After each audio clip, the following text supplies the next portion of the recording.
Jaya Radha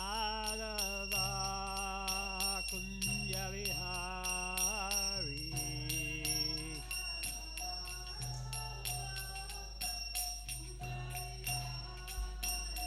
Jaya Radha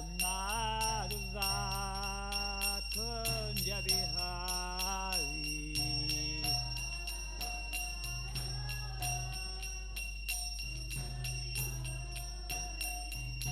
Gopi Jana Vallabha Giridhari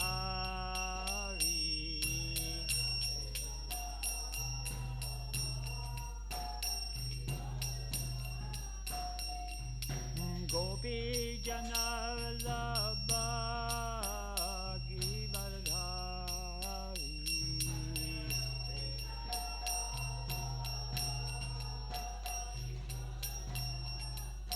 Yasodhanandana Brajajana Ranjana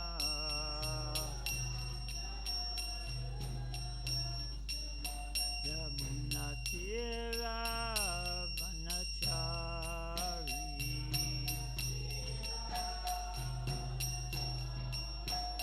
Jaya Radha Madhava Kunja Bihari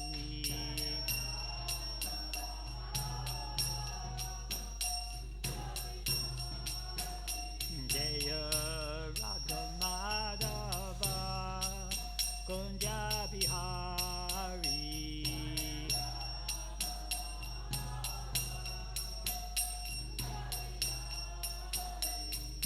Gopi Jana Vallabha Giridhari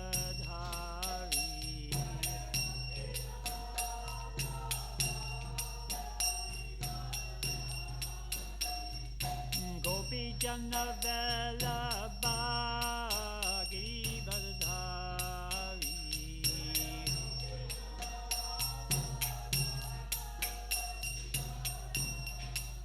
Yasodhanandana Brajajana Ranjana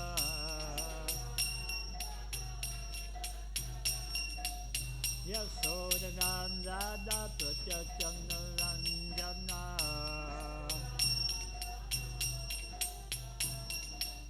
Yamuna Tira Vanachari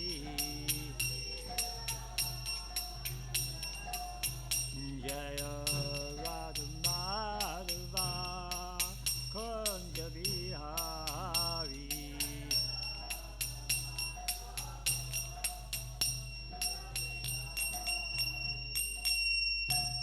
Jaya Vishnupad Paramahamsa Prabhu Jakacharya Stotara Sada Srimad Divine Grace Sri Bhaktivedanta Swami Maharaj Srila Prabhupada Ki Ananta Koti Vaishnava Vrinda Ki ISKCON Bhakti Founder Charity Divine Grace Srila Prabhupada Ki Srimad Bhagavatam Kantaraja Ki Oh glory is the symbol of devotees Oh glory is the symbol of devotees Oh glory is the symbol of devotees Oh glory is the Sri Guru and Gauranga Gaur Premananda Hari Hari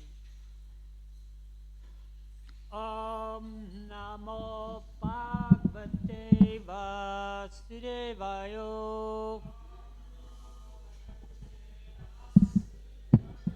Om Namo Bhagavate Vasudevaya Om Namo Bhagavate Vasudevaya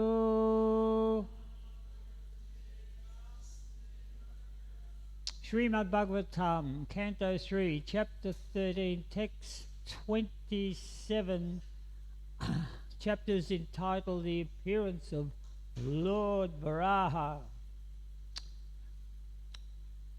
Uchitavalakachana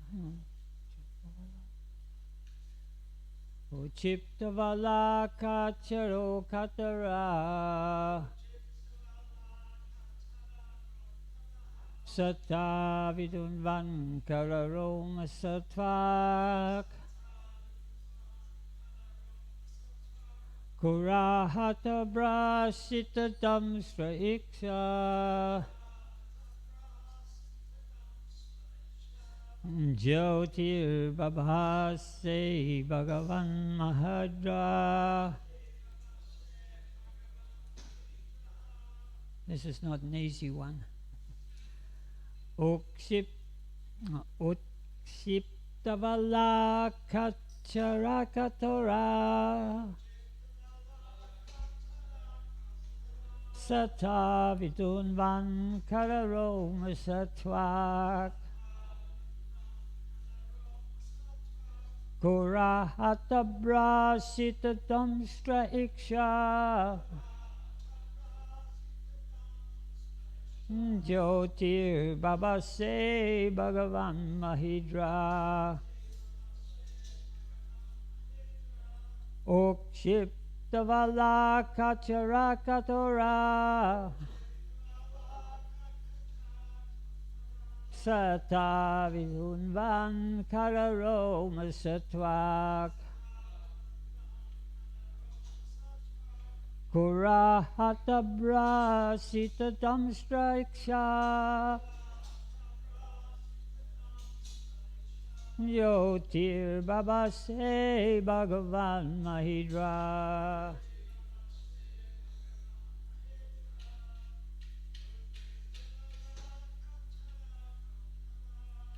Uchiptavala kacharakatora Savidunvan karoma satvak Kurata vrachita damstra iksha Jyotir babase bhagavan mahidra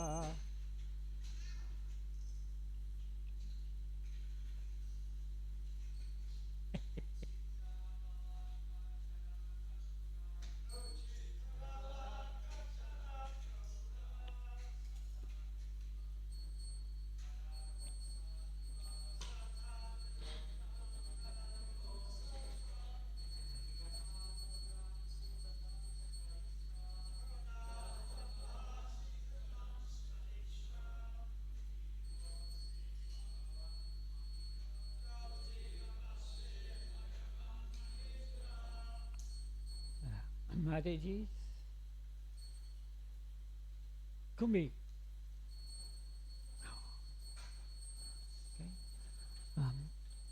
Uchiktavala, slashing with the tail.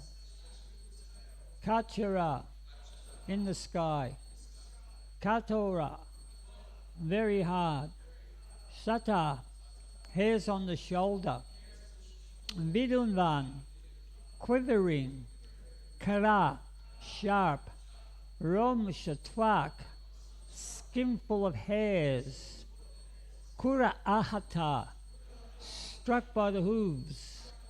Abra, the clouds. Sitadamstra, white tusks. Iksha, glance. Jyoti, luminous. Mahabase, began to emit an effulgence. Bhagavan, the personality of Godhead. Mahidra, the supporter of the world. Translation: before entering the water to rescue the earth, Lord Boar flew in the sky, slashing his tail, his hard hairs quivering. His very glance was luminous, and he scattered the clouds in the sky with his hooves and his glittering white tusks. Purport: when the Lord is offered prayers by his devotees, his transcendental activities are described. Here, some of the transcendental features Here are some of the transcendental features the Lord bore as the residents of the upper 3 planetary systems offered their prayers to the Lord. It is understood that his body expanded throughout the sky, beginning from the topmost planet, Brahmaloka or Satyaloka. It is stated in Brahma Samhita that his eyes are the sun and the moon. Therefore, his very glance over the sky was as illuminating as the sun or the moon. The Lord is described herein as Mahidra, which means either a big mountain or sustainer of the earth. In other words, the Lord's body was as big and hard as the Himalayan mountains. Otherwise, how is it possible that he kept the entire earth on the support of his white tusks? The poet Jayadev, a great devotee of the Lord, has sung of the incident in his prayers for the incarnations. Vasati dasana sikare dharanita valagna sassini kalanka kalivani magna kesavadirta sukara rupa jagadish hare jagadish hare. Oh, glories to Lord Keshava Krishna, who appears as the boar. The earth was held between his tusks, which appeared like the scars on the moon. Om Agnati Virandasya Jananjana Salakaya Chaksurun Militam Yena Tasmai Shri Gurave Namaha Durgame Padimindasya Skadapate Katirmaho Swakripa Yustadane Nashantu Shantu Avalambanam. So this is a wonderful chapter describing one of the beautiful incarnation of the Lord. So when the Supreme Lord incarnates, there are so many incarnations within this material cosmos, the material universes. It is said that there's many incarnations as there are grains of sand on the beach. You pick up a bucket of sand, there you build sand castles, right? You get a bucket of sand, right? And you tip it out to make a sand castle. Can you count how many grains there are in that bucket? It's unbelievable, eh? So what to speak of the beach? A whole beach full of sand. Innumerable. So sometimes the Lord incarnates in very, very many different shapes. Oh, thank you.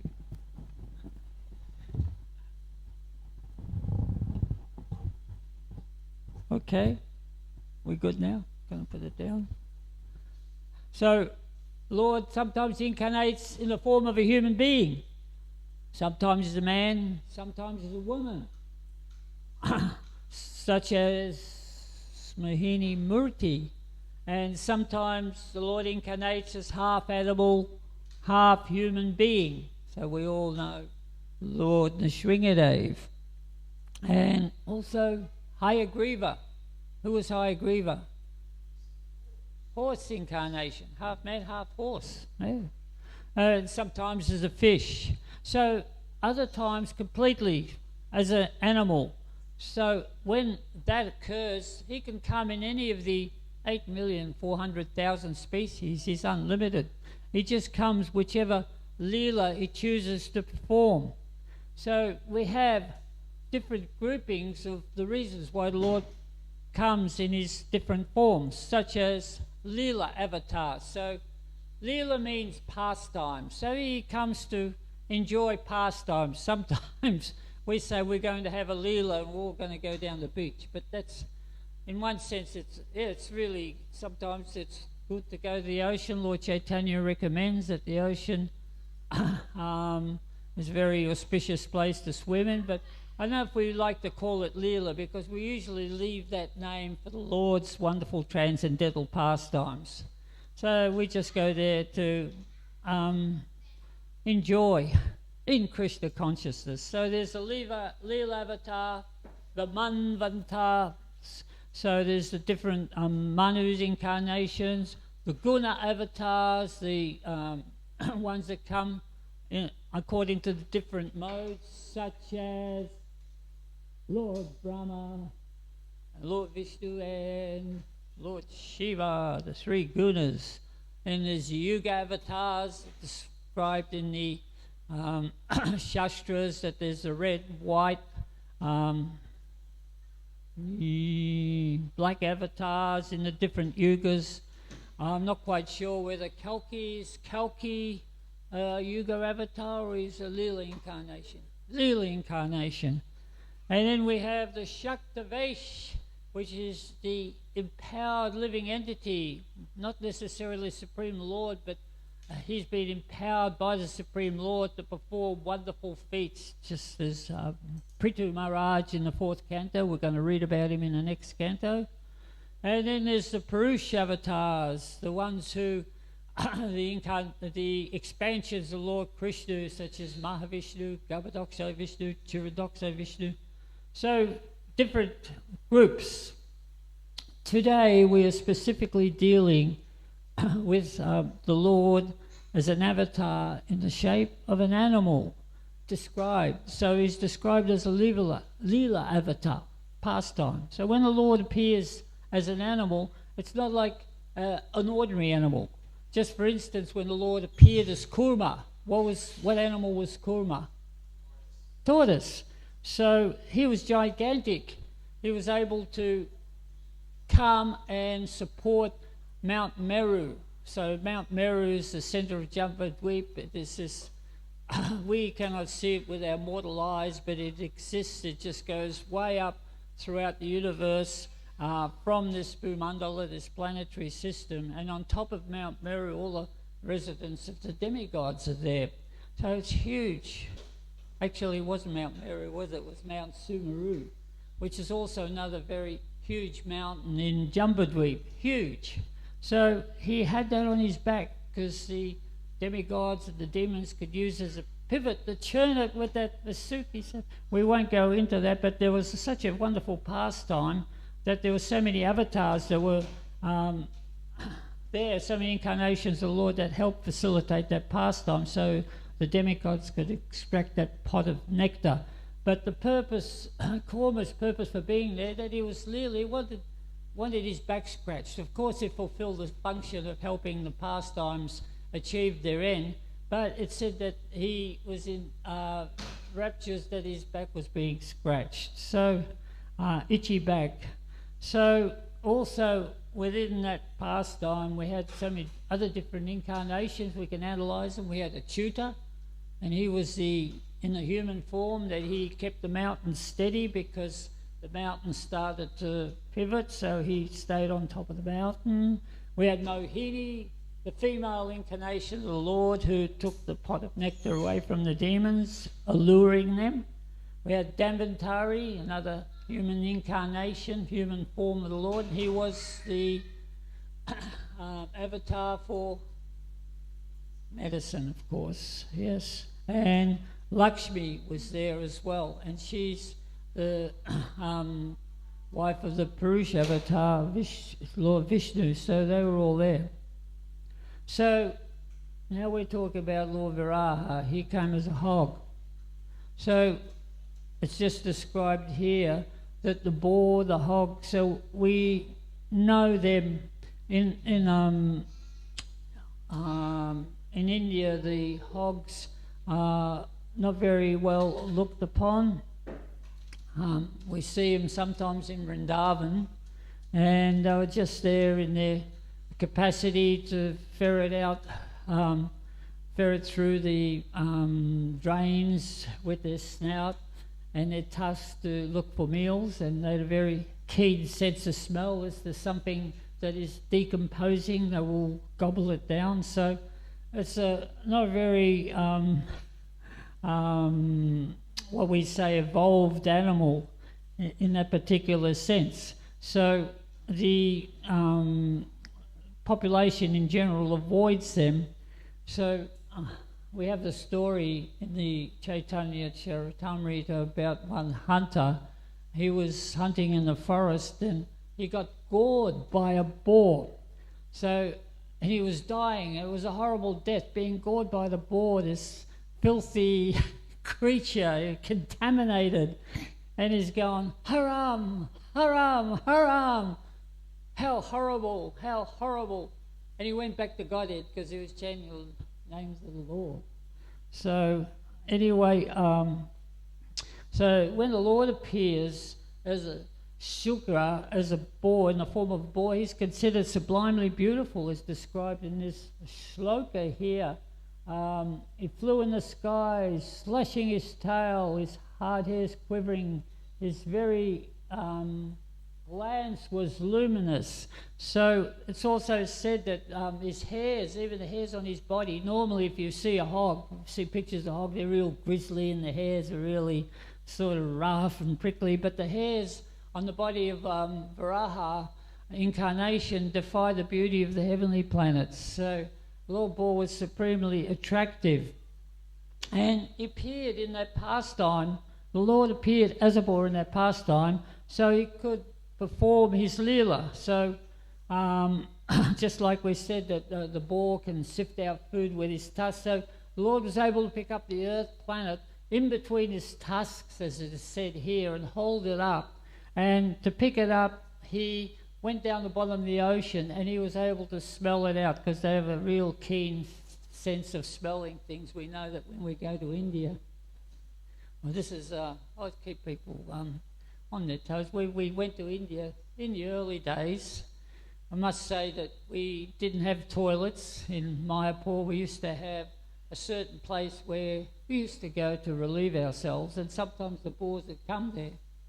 And before we were even finished, the boar would sort of smell it out, fresh stool, and he'd sort of shove you aside, wanting to have his portion there, so want to eat that. So that's the body of a hog. So the Lord used these qualities to dive into the ocean, smell out the earth, pick her up with his tusks. So another aspect of the boar, that he likes a good fight. We know in Australia that we have boars in the hinterland there, in the inland Australian people go hunting boars, and they're very vicious and aggressive, and usually people steer very, very clear of them. They're very very easily agitated. So so they like to fight.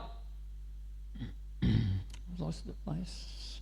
So also so many other incarnations, the Lord also like a good fight. So that is the nature of the Lord. So just as like in human nature we have the propensity for eating, sleeping, mating and defending, so the Lord also likes to defend, but he likes to defend the devotees. So we also have that we also have the incarnation which we worship Lord Nrsimhadev as a half man, half lion. So he fought with Hiranyakashipu, who was the brother of Hiranyaksha. So Lord, he performed this pastime of fighting with the demon Hiranyaksha. So both of them were brothers, Hiranyakashipu and Hiranyaksha. So Hiran means collector of gold. So Hiranyaksha, don't know what yaksha means. Because Hiranyakashipu is gold and Kashipu means soft pillows. So Hiranyaksha. Anyways, he was a terrible, beastly demon, and he drilled the earth planet for gold to such an extent that the earth planet lost its buoyancy and went plunging into the ocean. And then when Lord Varaha, he picked up the planet and he was replacing it, and Hiranyaksha was harassing him. For a start, he hated Lord Vishnu, and the other aspect was that he wanted a good fight. So he was challenging Lord Varaha while he was reinstating the planet in its orbit. And there's the famous words, we used to do a play here, I know Ramai Swami, in the early days, he used to do a play just about every week in Melbourne. And when we did the Lord Viraha play once, he got out a jackhammer and he was Lord Viraha and he's jacking away, laughing, jackhammer. And then when Lord Viraha appears, the famous words in the Srimad Bhagavatam are, when your head is severed from your body by my sword, then those who worship you and the demigods will cease to exist. Like that. And then there's a big fight. So when Hiranyaksha challenged Lord Viraha, they had a huge battle in the universe, battling with their maces. And then at one point in time, because the Lord is performing the Leela, he's enjoying the fight, and the demigods are cheering away for the Lord, because actually it's very critical for them, because Hiranyaksha is harassing the demigods, something terrible. So they're hoping that the Lord will dispatch this demon. But somewhere in the fight, Hiranyaksha knocks out the mace from Lord Viraha's hand. And the demigods are going, alas, alas, alas. Then somehow or other, the Lord picks up the fight and he just gives Hiranyaksha a blow on the head, and that's the end of him. So when the time was right, the Lord was able to dispatch him. Of course, there was the other incarnation that had to deal with Hiranyaksha's brother. Hiranyakasipu was even probably a greater demon. And they performed, and the Lord came as half man and lion for a specific purpose, because Hiranyakasipu had performed so many austerities. What was his austerity? What did he do? All the yogis out here, who does yoga? You can try this one. Stand on the tips of your toes, right? Sometimes they do that in yoga. We stand on the tips of our toes for like 3 breaths. Well, he stood on the tips of his toes with his hands outstretched for 100 celestial years. He became so powerful that the fire started to come out from his body, and he was scorching the whole universe. So Lord Brahma, he came to him and said, okay, I will grant you benedictions. You've achieved what you've intended to. I'll give you the benedictions. And he only wanted one. I want immortality. And Lord Brahma said, I'm not immortal myself. I have to pass away too. I can't give you immortality. He said, well, then give me the boon that I can't be killed by any demigod or any man. Granted. That I can't be killed in the day or night. Granted. I can't be killed on the inside or the outside of any dwelling. Granted. I can't be killed by a weapon or by... I can't be killed by any weapon, celestial or human. Granted. Any others? There was a whole lot more, but I can't remember them, right? There was granted. Sorry? Inside, outside, done. Huh? Animal or human being or demigod, right? Yep. So it's going on and on, granted. And he goes, now I'm immortal, right? So then, of course, when he harassed his son Prahlad to such a degree that the Lord couldn't tolerate anymore, because Prahlad was he was a pure devotee of the Lord. And when Hiranyakasipu says, where is your Vishnu? Where is your God? He's in this pillar. And Prahlad says, he's everywhere, Father. Then I will dispatch him. He got this sword and hit the pillar and broke the pillar. Probably the whole castle came down on top of him, but he didn't care.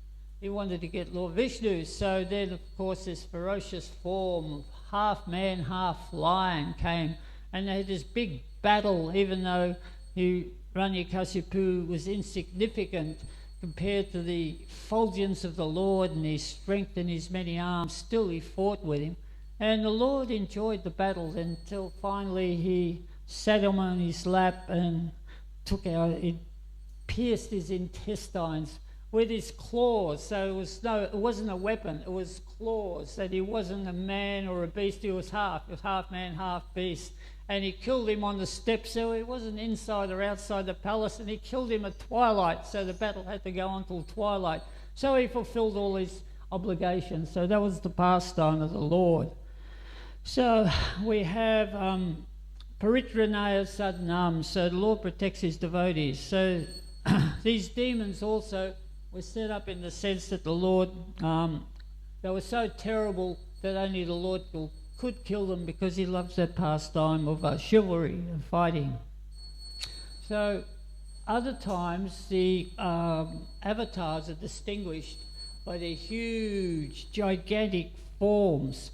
It's hard to search for an appropriate word. Gigantic is one word, but you look for ultra gigantic, utterly awesome, fearsome. So, for example, we have the fish incarnation. Anybody read about the fish incarnation? You know about Matsya, fish? So it was a really beautiful story where this king, Satyavrata, he was offering oblations to the river with his palms, like that. All of a sudden, a little fish appears in his palms and starts talking to him, saying, "Please protect me." So he looked at the fish and he said, "Okay." So he puts him in his big water pot, right? And then the fish starts to grow. He said, "I need somewhere else to go." And then he puts him in a well. Put him in a well. So just within a short time, the fish expanded in that well. He said, "I need to go somewhere else." So he takes him to a lake, right? He's the king, he can do all this. And so the fish is in the lake and he outgrows the lake. And so the king puts him in the sea. And then when he starts to grow in the sea, he understands that this fish is actually none other than the Supreme Personality of Godhead.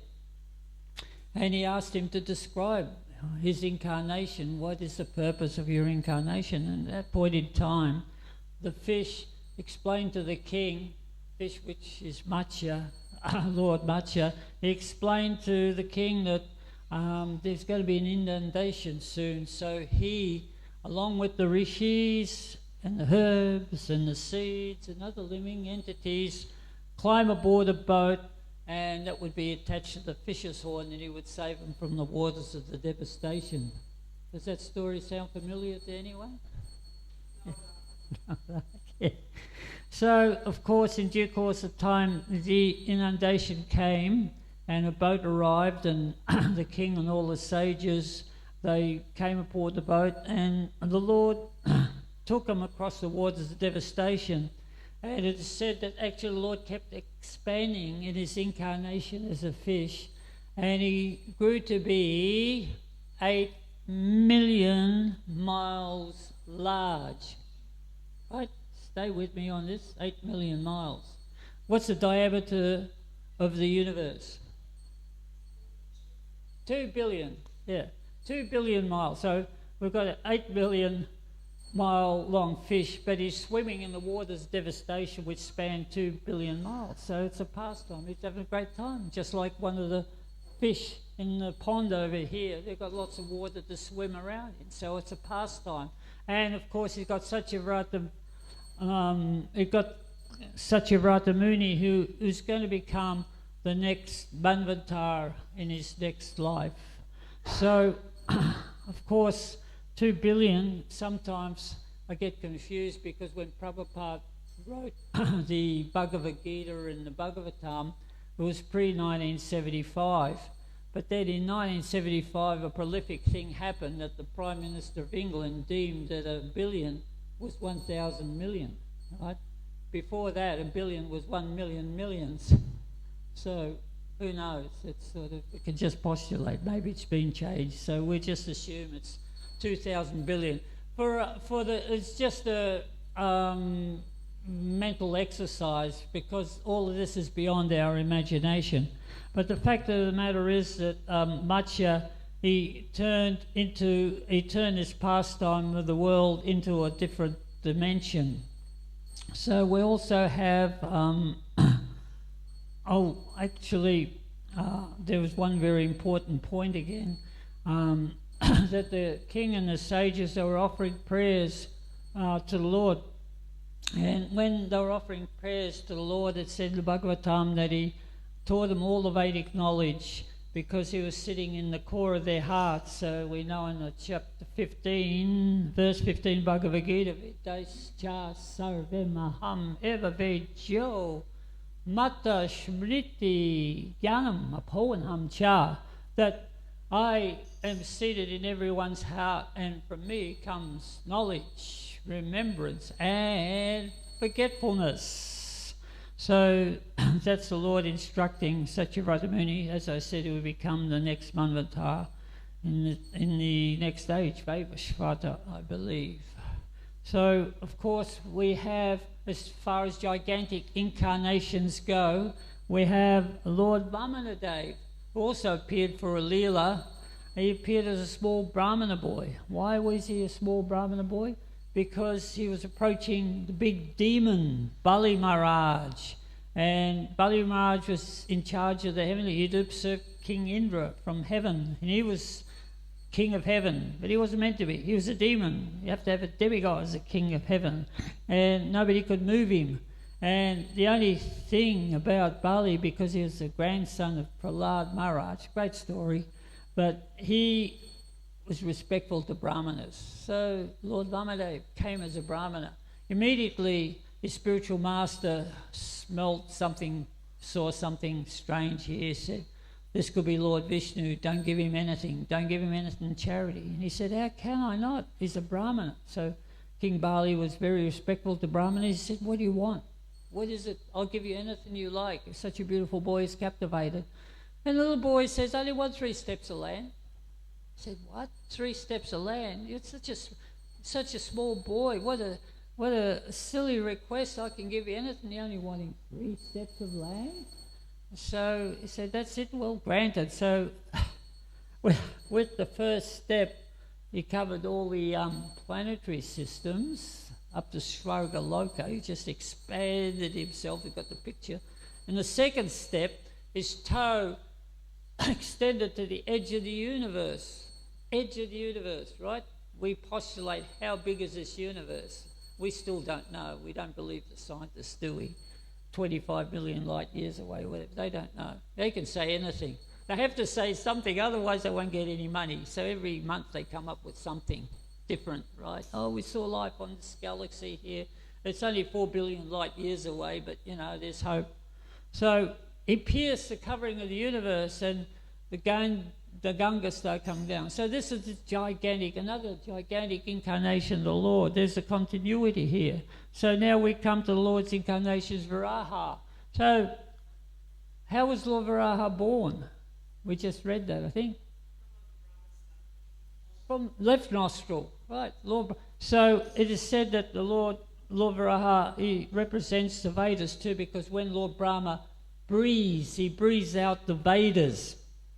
So Lord Incarnation, Lord Varaha, is a personification of the Vedas. And he expanded. And he also became bigger and bigger and bigger. So he was born from Lord Brahma in Satyaloka. Then as he expanded, all the residents of the planet below him, Tapaloka, and then below that, Gyanaloka, and beyond that, Mahaloka, they all saw him. It's just like this huge... You look up in the sky and you see the Southern Cross or the 7 sages or whatever. You see Lord Viraha in the universe. How is that? So all the sages in the upper planetary systems could see Lord Viraha, and they're all offering wonderful prayers, glorifying the Supreme Personality of Godhead, who was on his way down to the Garbhodok Ocean to rescue the Earth planet as a 4 incarnation. So we talked about his tusks and his ability to search out the Earth and to restore it in its proper orbit. So there's that common thread between the gigantic incarnations of the Lord. They're expansive potencies. So when they do that, they can make the universe look really small. It's like someone's living in a cottage. The Lord, he can do that, you know, tiny house. So it's like, but from our perspective, it's actually beyond our imagination. How can the Lord make himself so big within this universe? And It just says, no, this is unbelievable. But on the other hand, we have movies like all these different blockbusters, trilogies from Steven Spielberg and George Lucas, who fantasize about, certain heroes traveling throughout the universe, capturing people's imagination, saving the universe. And the people, they become enamored by this, to the extent they sort of go around walking like these heroes. Darth Vader, everybody loves to put on that mask and sort of breathe like how Darth Vader breathes. I don't want to make that obscene sound. So this is people's imagination. So from that perspective, why is it so hard for us to accept these wonderful incarnations of the Lord? These are real. And you know what the difference is? The difference is that when you hear about these pastimes, one's illusions are shattered, material illusions are shattered, and hearing about Lord Varaha, Lord Nrsingadev, Lord Vamadev, we go back to Godhead. We become liberated because we're actually delving into the pastimes, Supreme Personality of Godhead. And as it is said, that He's revealing the knowledge within our heart. Bhagavad Gita 4.9. What's 4.9 Bhagavad Gita? Quick, who's first? Janma kama chamadevyam evam yo vedi tattvata puna jana neti sho mam eti arjuna. Is that right, Kiva? So one who knows the pastimes, the nature of my appearance, and activities on this in this world, does not have to take birth again in this material world, but takes by eternal abode. Very important. So here we have Srimad Bhagavatam telling us about these fantastic stories of the Supreme Personality of Godhead, and that satisfies our desires. We don't need to go and see Star Wars. I remember in the early days in the 70s, there was some interviewer in America that was interviewing a family of devotees, and they said, no, we don't have television, we just have our process. We're quite happy without it. We live a life, transcendental life, where we channel all of our desires into Krishna consciousness, and we're happy without television. He said, well, what about Star Wars? Aren't you going to go and see Star Wars? There's no need. Right? Star Wars was the big thing. Of course, in those days, we used to go to the movie lines and chant there outside. But anyway, so that is the process of liberation. Don't have to take birth in, if we hear about the pastimes of the Lord. Of course, in this age, Kali, we have Sri Caitanya Mahaprabhu. So he's the Chanaravatar. So he's the golden incarnation, but the difference is that he's the hidden incarnation. He doesn't manifest himself as the Supreme Personality of Godhead. He comes as a devotee. He lives with the devotees, and he chants with the devotees, eats with them, and he accepts them, takes them into his house and feeds them. So he's the hidden incarnation, but his mission by this process is to spread the religious principles of this age of Kali by the means of chanting Maha Mantra, Hare Krishna, Krishna Krishna, Hare Hare. Hare Rama, Hare Ram, Ram Rama, Hare Hare. But Chaitanya Mahaprabhu is here, but occasionally, sometimes, he manifests himself as the Supreme Lord to his devotees. And when he does that, he actually asks them not to tell anyone, because, as we said, his mission is to remain hidden as a devotee in his form of Chaitanya. So one time, as Nimai Pandit, he was walking through the streets of Navadvip, and he heard someone discussing the glories of Lord Varahadev, and he became animated, and he began to chant. Let me do my yoga. He became animated, and he started to chant, Sukra, Sukra, and he began running, Sukra, Sukra, Bo, Bo. And he started running through the streets, and he ran into the house of Murari Gupta. And Murari Gupta, we know, was the incarnation of Hanuman. And he was a great devotee of the Lord. So he comes running into Murari Gupta's house, and he goes into his temple, and he sees a small round water jug, and he picks up the water jug and he puts it on his head, and he's chanting Silkra, Silkra, and he's going, Murari, Murari, offer me prayers. And while Murari was looking, he changed into the form of Lord Bor, the Varaha incarnation. And Murari was astounded, and he prostrated himself, and there's the Supreme Lord in his incarnation as a boar. And he's going, Murari, offer me prayers, because in the Bhagavatam, as we just read here, that the sages all offered prayers when they saw Lord Varaha, so he's reenacting that pastime. But of course, Murari, he was totally astounded. He never knew that the Lord was the supreme person of the love of Godhead. He just thought he was a devotee come to spread the chanting of the holy names of the Lord. So he's just completely speechless. And the Lord's going, offer me prayers, like pastimes. And he said, my dear Lord, he said, who can describe your glories? What can I say? He said, you're unlimited, and your pastimes are unlimited. Even Antashesh, who has many thousands of hoods and mouths, he cannot come to the end of your pastimes describing your glories. And who am I to try and say what your glories are? You alone know of your greatness. So the authorities make a very important point here, that we cannot know the Lord.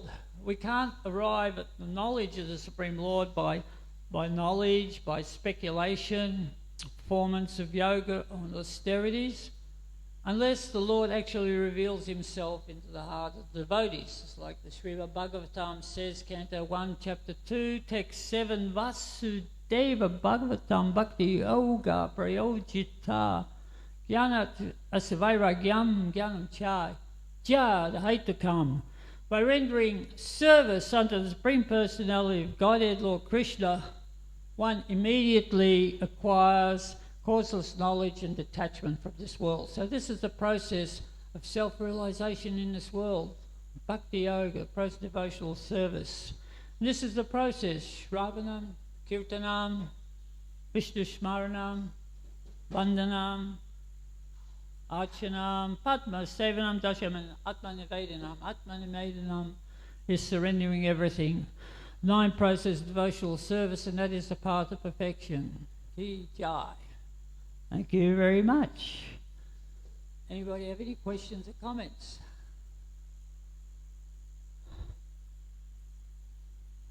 I'm not very good with rose garlands here. While I'm talking, I pick them to pieces in these tiny little pieces. Anybody? Jai. Oh, glory to Srila Prabhupada. Thank you very much.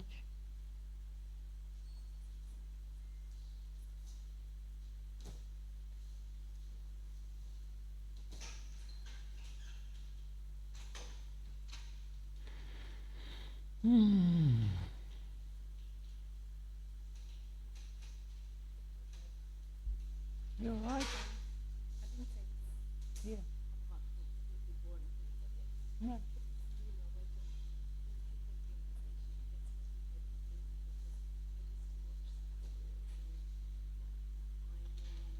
Yeah. Yeah. Yeah. Yeah, yes, God doesn't